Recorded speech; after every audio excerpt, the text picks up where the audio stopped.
Now let us try to understand that how the environmental science developed or what is the chronology of the development. In 4th century BC, Greek philosophers like Hippocrates, Aristotle described the relationship between living and environment. यानी बहुत पुराने समय से भी environmental science के बारे में जानकारी थी। हिप्पोक्रेटस और एरिस्टोटल ने भी इस रिलेशनशिप के बारे में कि भाई लिविंग ऑर्गेनिज्म यानी जीव जंतुओं के बीच में और इन्वायरमेंट के बीच में एक संबंध है, एक रिलेशनशिप है, इसके बारे में जानकारी उनके पास भी थी। सिमिलरली इन 1662 ग्रांट इन्होंने डिस्क्राइब किया कि ह्यूमन पॉपुलेशन को क्वांटिटेटिव टर्म्स, क्वांटिटेटिव मतलब इन नंबर्स कैसे हम डिफाइन कर सकते हैं, यानी पॉपुलेशन क्या है, number of individual living in a particular place, that is called as the population. तो पॉपुलेशन हम मानते हैं ऐसे ऑर्गेनिज्म की जो एक ही स्पीशीज को बिलोंग करते हैं। तो इन्होंने बात करी ह्यूमन पॉपुलेशन के बारे में कि उसको क्वांटिटेटिव टर्म्स में यानी नंबर्स में कैसे मापा जा सकता है। बफन इन 1756 he wrote a book natural history, जिसमें उन्होंने एक्सप्लेन किया पॉपुलेशन ऑफ मैन के बारे में, दूसरे एनिमल और प्लांट्स के बारे में। उन्होंने कहा कि जैसे बाकी एनिमल और प्लांट्स हैं उसी तरह जो ह्यूमन पॉपुलेशन है that is subjected to the same process, यानी चाहे एनिमल है, चाहे प्लांट है और चाहे ह्यूमन बीइंग है, सभी के ऊपर जो नेचर के जो लॉज हैं वो सेम तरह से अप्लाई होते हैं।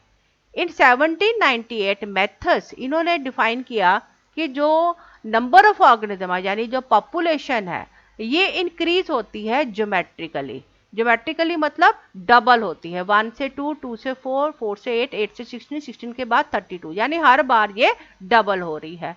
जबकि जो फूड सप्लाई है ये इंक्रीज होती है अर्थमेटिकली। अर्थमेटिकली मतलब same number is being added again and again, 1 + 2, 1 + 1 is 2, 2 + 1 is 3, 3 + 1 is 4। तो आप देखेंगे कि ये जो दोनों सीरीज बन रही है हमारे पास, इसमें जो ग्रोथ है वो बहुत ज़्यादा है। जितनी देर में जो ह्यूमन पॉपुलेशन है या लिविंग ऑर्गेनिज्म की पॉपुलेशन है वो 16 तक पहुंच जाएगी, उतनी देर में रिसोर्सेज जो हैं वो सिर्फ 5 गुना ही हो पाते हैं। तो ये हमें ये बताती है कि पॉपुलेशन जो है वो बहुत ज़्यादा दर से बढ़ती है as compare to food resources.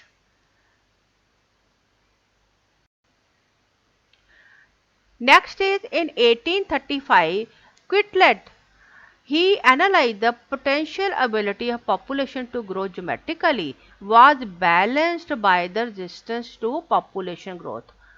तो क्विटलेट ने ये एक्सप्लेन किया कि भाई अगर जो पॉपुलेशन है वो इस तरह से ज्योमेट्रिकली बढ़ती रहेगी, हाँ, हर एक रेगुलर टाइम इंटरवल के बाद डबल हो जाती है, तो ऐसे तो रिसोर्सेज की बहुत ज़्यादा कमी हो जाएगी। लेकिन उन्होंने ये एक्सप्लेन किया कि ये जो ज्योमेट्रिकल इंक्रीज इन पॉपुलेशन है ये बैलेंस होता है किससे, रेजिस्टेंस टू पॉपुलेशन ग्रोथ, यानी एक समय आता है जब पॉपुलेशन बढ़ने की बजाय उसके ऊपर जो रेजिस्टेंस आ जाता है वो उस तरह से नहीं बढ़ पाता जैसा कि अगर अनलिमिटेड रिसोर्सेज के कंडीशन में वो बढ़ेगा।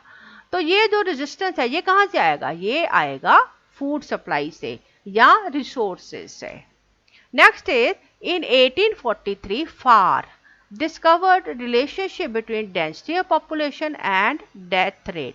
डेंसिटी ऑफ पॉपुलेशन मतलब डेंसिटी ऑफ पॉपुलेशन होता है number of organism living in that area, that is called as the density of population. Density of population हम मानते हैं number of organism per unit area को, और डेथ रेट मतलब जो भी पॉपुलेशन है उसमें से कितने लोग मर जाते हैं उसका जो रेट है, उसकी जो दर है, that is called as the death rate.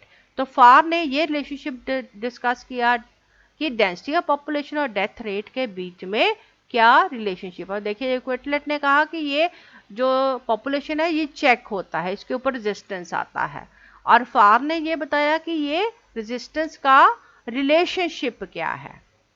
Next is Geoffroy Saint Hilaire, इन्होंने 1859 में एथोलॉजी टर्म को यूज किया to study the relationship between organism and environment, यानी ऑर्गेनिज्म और एनवायरनमेंट में क्या रिलेशनशिप है उसके लिए इन्होंने क्या टर्म यूज करी, एथोलॉजी। बाद में रेटर ने 1868 में टर्म यूज किया ऑक्योलॉजी। ऑक्योलॉजी टर्म भी एक इसी चीज को, एनवायरनमेंट को एक्सप्लेन करने के लिए यूज करी गई।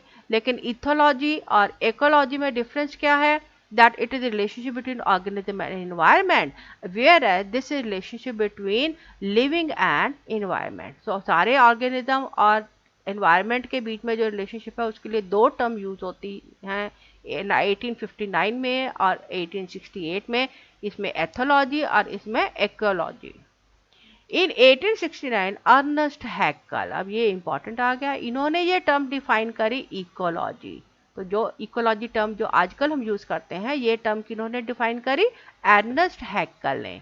इन्होंने इकोलॉजी टर्म डिफाइन किया जिसका मतलब है the total relationship of animal to both its organic and inorganic environment. Organic environment क्या आता है? ऑर्गेनिक इन्वायरमेंट होता है लिविंग ऑर्गेनिज्म, हाँ, और इनऑर्गेनिक मतलब all those organism, all those resources which are making are environment. तो इन्होंने इकोलॉजी टर्म को यूज किया कि रिलेशन ऑफ एनिमल यानी सभी एनिमल्स का ऑर्गेनिक यानी और दूसरे लिविंग ऑर्गेनिज्म के साथ, और इनऑर्गेनिक यानी दूसरे मिनरल्स हो गए या फिजिकल थिंग्स हो गई, उनके साथ उनका क्या रिलेशनशिप है।